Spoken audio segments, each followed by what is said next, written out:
Muy bien. Entonces voy a ir un poquito rápido para ir recuperando tiempo. Bueno, la charla, ahí está el título. Yo voy a hablar de, en general, propiedades mecánicas, que es a lo que yo me dedico fundamentalmente. Ya hablar un poquito sobre los objetivos de la evaluación de propiedades mecánicas, la caracterización física, la caracterización mecánica y las conclusiones. ¿M? Entonces, bueno, como introducción, yo creo que me gustaría en este minuto citar un caso histórico. Ese barco o buque, como le dicen los marinos, que ven ahí ustedes, es un buque famoso eh, denominado Liberty Ship. Fue fabricado a gran escala durante la Segunda Guerra Mundial. Se fabricaron 2.400 de esos, perdón, 2.700, no 2.400, 2.700, y muchos de ellos, 400 en total, experimentaron serias fallas debido a un problema de propiedades mecánicas. ¿Mm? El caso en detalle da para una conferencia aparte, ¿no? 20 de esos se partieron completamente en dos, ¿no? Seguramente ustedes conocen ese caso. Este es otro caso emblemático, el caso de los aviones Comet, que fueron fabricados también por allá por los años 50, 52, 53 del siglo pasado. Fue el primer avión comercial de pasajeros con propulsión, ahí ustedes pueden ver los motores, con propulsión jet, y este avión falló precisamente por un problema de propiedades mecánicas, específicamente fatiga, ¿ya? Y el caso del buque falló por fractura frágil. ¿Mm? Hoy en día tenemos mucho desarrollo en muchas áreas de la aeronáutica, de la industria del transporte, de la industria de la energía, donde son tremendamente importantes las propiedades mecánicas. Entonces la idea es mostrar y explicar los principales métodos de caracterización física y mecánica de materiales en estos minutos que tengo disponibles. Además, exponer los estándares más importantes en torno al tema de caracterización de propiedades mecánicas, ¿no? La caracterización física básicamente es densidad, conductividad térmica, conductividad eléctrica, coeficiente de dilatación térmica, calor específico, punto de fusión, etcétera. Y la caracterización mecánica, bueno, eh, acá, por ejemplo, yo muestro un diagrama bastante famoso, los diagramas que se conocen hoy por hoy como diagramas de Ashby, en donde se vincula una propiedad física, la densidad en este caso, con la resistencia mecánica, y vemos cómo se van ordenando los materiales. Yo acá no voy a entrar en detalle, los detalles se pueden ver con más rigor en la referencia bibliográfica, ¿no? Pero se pueden ver cómo se van ordenando los materiales en función de este parámetro, ¿no? Densidad versus resistencia mecánica, ¿no? Acá, por ejemplo, vemos las aleaciones típicas de ingeniería. Acá, por este otro lado, vemos algunos materiales poliméricos espumosos, bueno, como espumas. Acá, por este rincón, vemos los polímeros, etc. Ahí se cortó un poquito, Alfredo, se cortó Sí, veo que se ha cortado. A ver, ¿cómo la, la- es? la compartición de pantalla. Ahí la recuperé, creo. Ah, perfecto. Bien. Entonces, siguiendo con esta idea, una de las cosas que son relevantes en este mundo de las propiedades mecánicas es cómo correlacionamos nosotros las propiedades mecánicas con algunos aspectos microestructurales o algunos aspectos básicos relacionados con la teoría atómica. Acá nosotros vemos la clásica curva de energía potencial versus distancia interatómica. El puntero se me desapareció, el puntero, a ver, no tengo puntero, a ver qué pasó con el puntero. Acá, uy, no tengo puntero. ¿Puedes probar con el botón izquierdo? Sí, voy a irme para atrás un poquito y voy a probar con el opciones de puntero. Eh, Flecha. Ahí lo recuperé. Gracias. Gracias, Sergio. Entonces acá la energía potencial versus distancia interatómica, esta curva que uno ve, mira, en un curso básico de ciencia de materiales o en un curso básico de química, esta curva tan estudiada permite explicar cosas tan básicas como, por ejemplo, el coeficiente llamado módulo de elasticidad, que tiene que ver curvatura de la curva de energía potencial versus distancia, o el coeficiente de dilatación lineal que tiene que ver con la simetría de esta curva, o bien, por ejemplo, la profundidad de la curva que tiene que ver con los puntos de fusión. Obviamente que en una charla breve como esta no puedo yo entrar mucho en detalle, pero acá, por ejemplo, ordenamos los materiales metálicos en función de su coeficiente de dilatación lineal, su temperatura de fusión y su módulo de elasticidad. Aquí, lamentablemente, algo pasó con las letras, pero entiéndase que esto es la temperatura de fusión, ¿no? Por ejemplo, el plomo funde a 327, el zinc a 419, en fin, van aumentando las temperaturas de fusión hacia abajo y miren cómo los módulos de elasticidad van justamente aumentando también, ¿ya? Porque se puede demostrar que las aleaciones y los materiales que tienen más alta temperatura de fusión son justamente los materiales que tienen más alto módulo de elasticidad y al mismo tiempo va el coeficiente de dilatación lineal, nótese cómo va más o menos la tendencia a disminuir. El 10 elevado a menos 6, ahí no hay que tomarlo mucho en cuenta porque todos tienen 10 elevado a menos 6, hay que fijarse en este numerito nomás, 29, 39, ahí no hay una pequeña discrepancia, pero en general van disminuyendo los coeficientes de dilatación lineal a medida que los puntos de fusión van subiendo y también a medida que los módulos de elasticidad van aumentando. Bueno, dentro de lo que es caracterización mecánica propiamente dicha, está el módulo de elasticidad o módulo de Young, del que ya hemos hablado un poquito, límite elástico, esfuerzo tensil último, elongación a rotura, índice de endurecimiento por deformación, entre muchos otros parámetros que uno normalmente trabaja como propiedades mecánicas. Acá está la norma ASTM E8 que muestra cómo se tiene que hacer un ensayo de tracción. Normalmente el ensayo de tracción se hace sobre una barra cilíndrica o una barrita de sección transversal rectangular, se mide el esfuerzo ingenieril, la deformación ingenieril, de acuerdo a definiciones que están bastante conocidas, ¿sí? Y se hace el gráfico esfuerzo-deformación con la parte elástica, la parte plástica, el límite elástico, el UTS o esfuerzo tensil máximo, y finalmente la elongación a rotura que está por este lado de acá. Esa es la caracterización básica de ensayo de tracción. Acá en este dibujo muestro cómo se ve la curva verdadera versus la curva ingenieril que cae después del UTS y la curva verdadera que siempre sube. El módulo de Young es una cantidad que depende en general poco de la composición química de las aleaciones. Por ejemplo, los aceros que son de 0,2% de carbono, los que son de 0,4% de carbono, tienen el mismo módulo de elasticidad. Por lo tanto, cuando uno hace un ensayo, normalmente el módulo de elasticidad o módulo de Young, uno no lo reporta porque se sabe por tabla. Lo que sí depende de mucho, depende mucho, del tratamiento térmico, de la composición química, es el límite elástico, pero no el módulo de Young o módulo de elasticidad. Entonces acá están ordenados los materiales en sus 4 grupos: materiales cerámicos, materiales metálicos, materiales poliméricos y materiales compuestos. Y aquí ustedes ven que los materiales cerámicos son los que están arriba del todo en cuanto a módulo de elasticidad, expresado en gigapascales. Acá están algunos materiales cerámicos emblemáticos, como el carburo de silicio, que es el material que se usa para discos de corte, la alúmina, que se utiliza para pulir, el carburo de tungsteno, que se utiliza para puntas penetrantes de proyectiles, etc. Acá están los materiales metálicos, ya dije, materiales poliméricos y los materiales compuestos, y lamentablemente tenemos que decirlo, los materiales poliméricos son los que sacan la peor nota en cuanto a módulo de elasticidad, pero tienen los materiales poliméricos otras ventajas como la resistencia a la corrosión, ¿verdad? En fin.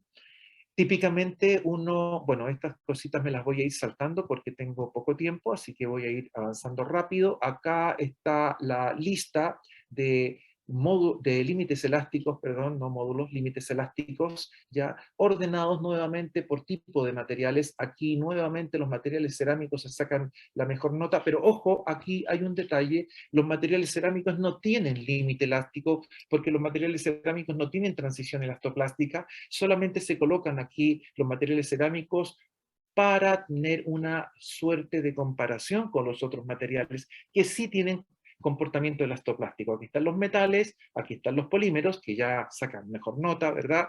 Y materiales compuestos, ¿no? Destaco los polímeros porque sé que entre la audiencia hay gente especialista en polímeros, entonces no quiero hablar muy mal de los polímeros porque los polímeros nos resuelven demasiados problemas en ingeniería como para hablar mal de ellos, pero en general se caen en módulo de elasticidad y se caen también en límite elástico.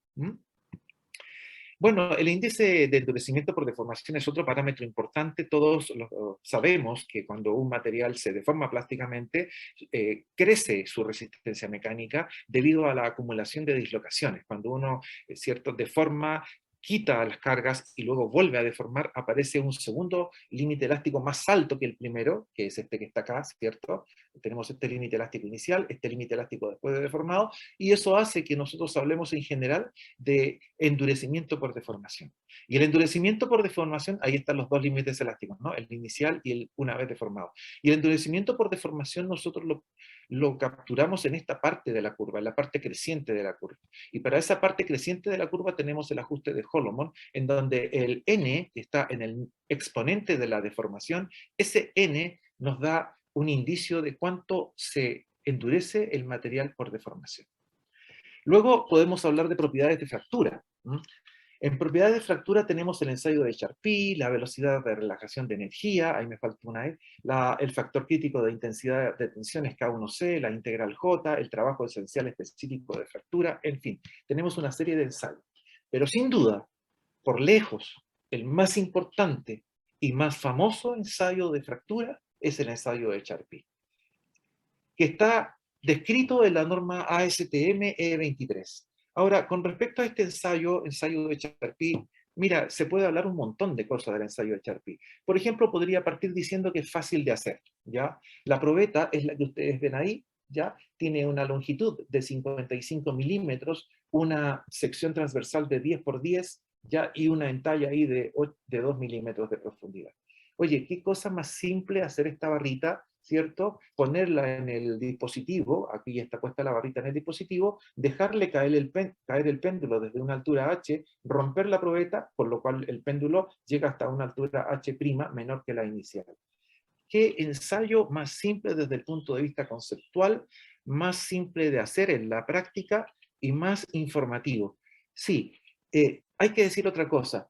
En general, en la industria se conoce bien el ensayo de Charpy y cuando se trata de evaluar comportamiento a fractura de un material, mira, lo bueno de este ensayo es que todo el mundo te lo entiende, ¿ya? Todo el mundo entiende cuando uno habla de ensayo de Charpy porque es muy popular, es muy simple de hacer y muy fácil de interpretar. Ahí me está llegando una advertencia. Ah, no, yo pensé que... No, no es ninguna advertencia. No es ninguna advertencia todavía, gracias. Alfredo. Mira, la verdad es que yo no quiero transformar esta charla en una apología del ensayo de impacto porque el ensayo de impacto también tiene sus bemoles, ¿ya? No resuelve todos los problemas, ¿ya? Acá, por ejemplo, yo les voy a colocar una curva que seguramente deben conocer, la pongo aquí para que la recuerden. Aquí en el eje vertical pongo la energía del ensayo de impacto. Normalmente esta energía del ensayo de impacto se mide en Joule, ¿ya? En julios. Y en el eje horizontal tengo la temperatura. Entonces, esta curva que está acá quizás sea la curva más emblemática que uno puede sacar a colación en esto de del comportamiento impacto. Entonces, una de las primeras preguntas que uno puede hacerse es lo siguiente, oye, ¿por qué uno tiene que entrar a un ensayo de este tipo si tiene previo un ensayo de tracción? Cuando uno ha roto una probeta en tracción, ¿para qué necesita romperla por este método, por el método de impacto? Y la respuesta es muy simple. Los materiales en la práctica trabajan en velocidad de carga. Por ejemplo, cuando ustedes están ensayando una tolva de un camión que va a recibir en la minería una roca que pesa 1 tonelada y cae la roca encima del camión, está a impacto. El acero con el que está hecho ese camión está trabajando todo el rato a impacto. Una pala mecánica que está hundiendo los dientes de la pala en la tierra dura está trabajando a impacto. Un barco que va navegando recibe una ola y esa ola son cientos de toneladas que impactan contra el casco del buque. Entonces, por esa cantidad de hechos, es súper importante evaluar muchos materiales a impacto y no solo a tracción. Esa es la razón por la cual se utiliza tanto este ensayo en ingeniería. Cuando la temperatura es alta, digamos temperatura ambiente, 40, 50 grados centígrados, lo que sea, la energía absorbida por los materiales es alta, y cuando la temperatura es baja, la energía absorbida es baja, y entonces hay una transición desde el comportamiento frágil, que está acá a la izquierda, al comportamiento dúctil, que está acá arriba a la derecha. Aun cuando yo soy partidario de llamarle más bien comportamiento tenaz, más que dúctil, ¿sí? Hay una temperatura en la que la transición ocurre, es decir, la concavidad hacia arriba de la curva cambia por concavidad hacia abajo. A esa temperatura le podemos llamar temperatura de transición. Los expertos dicen que esta temperatura de transición es aquella temperatura en que la fractura es 50% frágil y 50% dúctil. Pero miren, para ser honesto, es re difícil darse cuenta cuando una fractura es 50% dúctil y 50% frágil. Hay que tener mucha experiencia para poder llegar a una conclusión así muy definitiva entre 50% dúctil y 50% frágil en una superficie de fractura. Así que también es válida esta posibilidad, ¿no? Concavidad hacia arriba versus concavidad hacia abajo. Lo que pasa es que no todos los materiales experimentan esta transición dúctil-frágil, solo los materiales BCC, como el acero.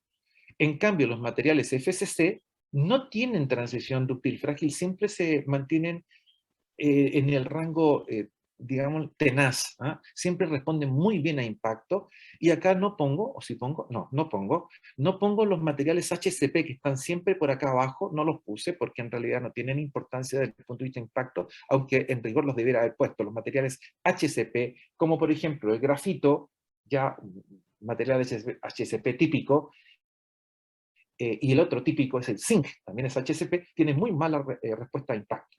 Los aceros, en cambio, que son BCC, tienen esta transición.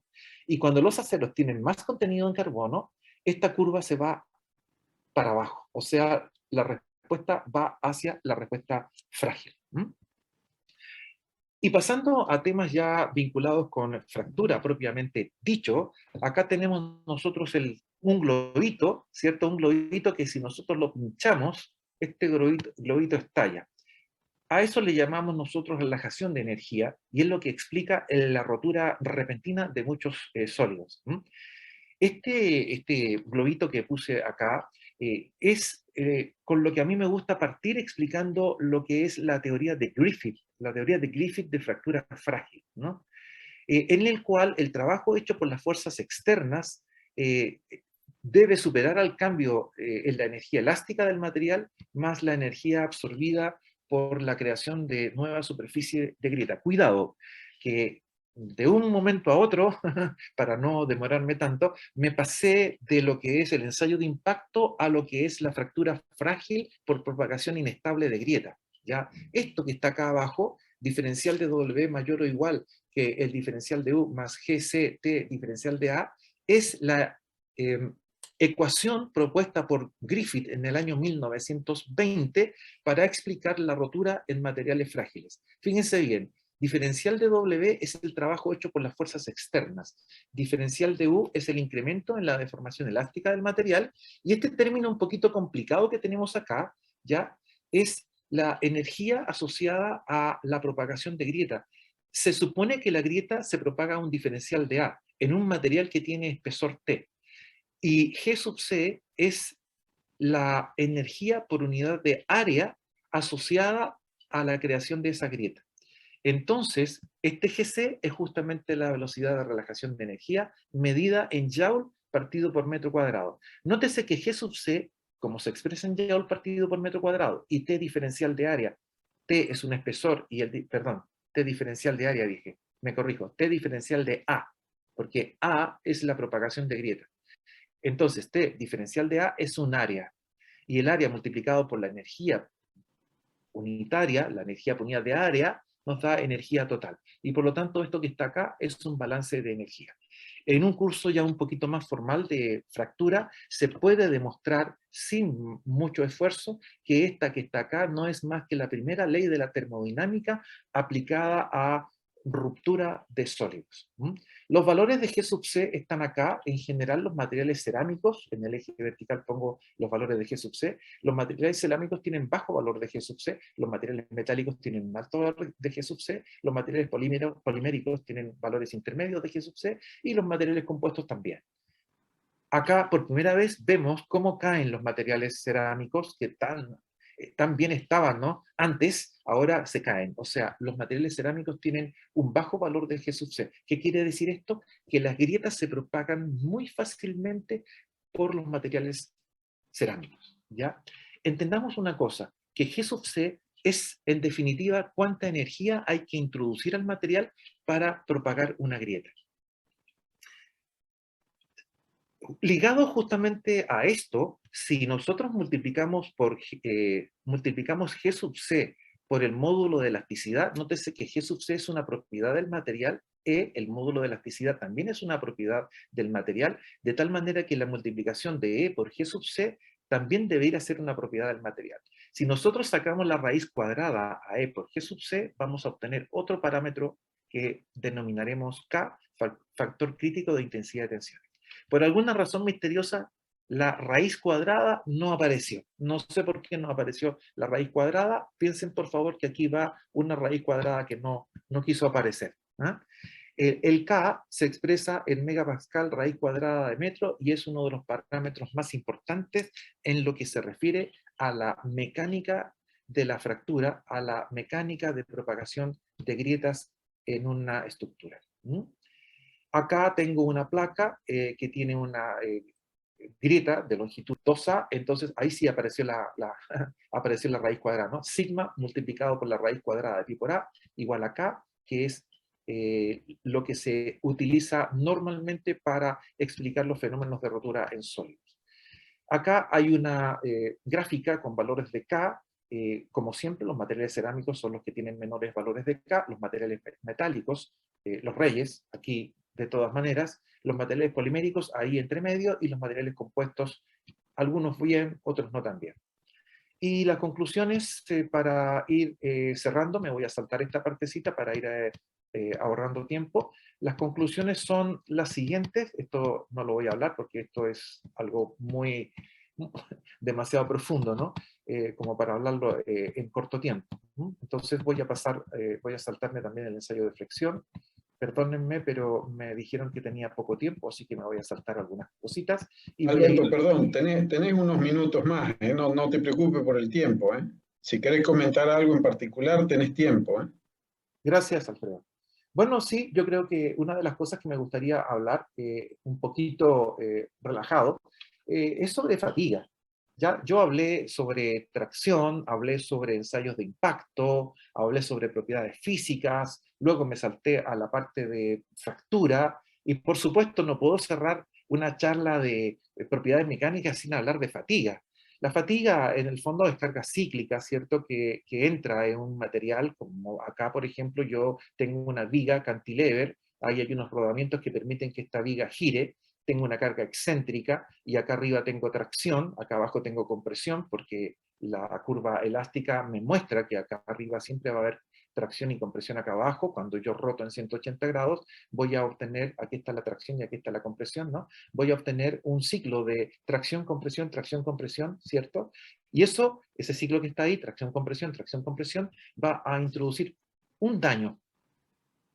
Va a introducir un daño microestructural, un daño que al principio tiene que ver con dislocaciones que se van acomodando, pero que finalmente van a generar una microfisura o microgrieta, la que posteriormente se va a transformar en una grieta que va a avanzar, se va a propagar por el material y lo va a terminar rompiendo.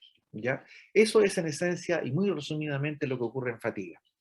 Esto que está acá es el primer enfoque que se hizo al problema de fatiga, lo hizo August Fowler en el año 1800.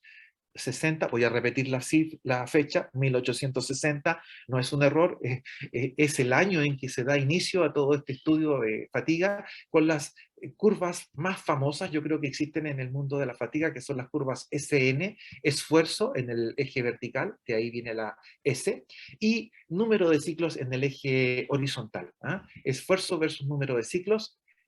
También se conocen como curvas de Böhler en honor al científico, bueno, era el ingeniero de ferrocarriles. ¿Ah? Eh, este, eh, este ingeniero propuso por primera vez lo siguiente, ¿no? Cada vez que ustedes someten un eje, estoy hablando en el lenguaje ferrocarrilero, ¿no? Ejes, rieles y ruedas, que eran los tres elementos que siempre se le rompían a este Böhler, ¿no? Eh, en servicio, ¿no?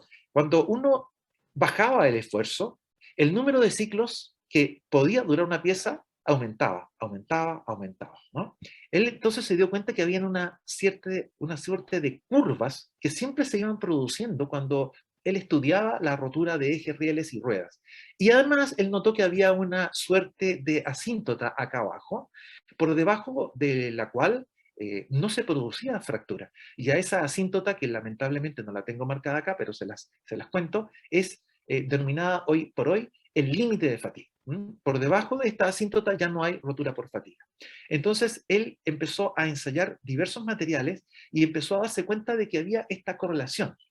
Posteriormente, en el año 1960, o sea, 100 años después, el profesor Paul Paris descubrió que cuando uno dibujaba en el eje vertical digo, el logaritmo natural de ADN versus en el eje horizontal el logaritmo de delta K, en donde delta K tiene que ver con el factor crítico de intensidad de tensiones, ahí está logaritmo natural de delta K, se encontraba que las curvas que se trazaban tenían todas la misma forma, tenían una parte de crecimiento rápido al principio, por sobre un delta K umbral, esta abreviatura TH tiene que ver con umbral, threshold.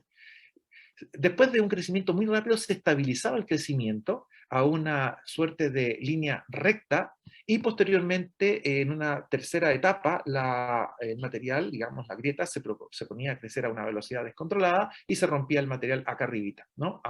Cuando se cumplía el K1C. Entonces, él dijo que probablemente esta parte lineal podía modelarse a través de esta curva, mejor dicho, de esta ecuación de A de n igual a delta K elevado a n, en donde A y n son parámetros que dependen del material. Y esto de un salto, permítanme decirlo así, cuántico, con el tratamiento de fatiga. ¿Por qué? Por primera vez se pudo tener un algoritmo que pudiese predecir el crecimiento de grieta en función del número de ciclos, resolviendo esta ecuación que está acá.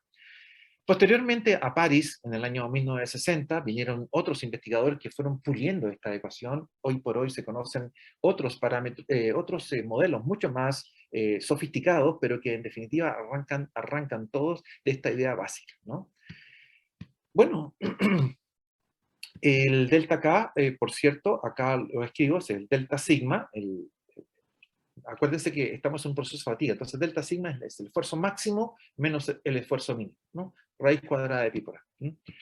Y bueno, el número de ciclos se puede calcular sencillamente resolviendo la ecuación diferencial de variables separables que hay acá. El número de ciclos es nada más que la integral entre A sub 0 y A sub C del diferencial de A partido por delta K elevado a n, es la solución a esa ecuación. Y en fin, hay otros, perdón, hay otros ensayos, hay muchos: dureza, anisotropía, compresión, doblado, corrosión bajo tensión, corrosión bajo fatiga, embutición, muchos otros ensayos, hay decenas, pero en una charla acotada como esta, por lo menos pude hablar de las cosas que más van saliendo en el día a día. Finalmente decir que para cada uso que ustedes quieran, para cada uso, hay un ensayo estándar. Por ejemplo, si ustedes quieren embutición, hacer una aplicación en embutición, ustedes tienen un ensayo de embutición. Si quieren fractura, hay un ensayo de fractura. Si quieren un ensayo de doblado, hay un ensayo de doblado. Para cada uso hay un ensayo. En fin, se han delineado los principales ensayos físicos y mecánicos.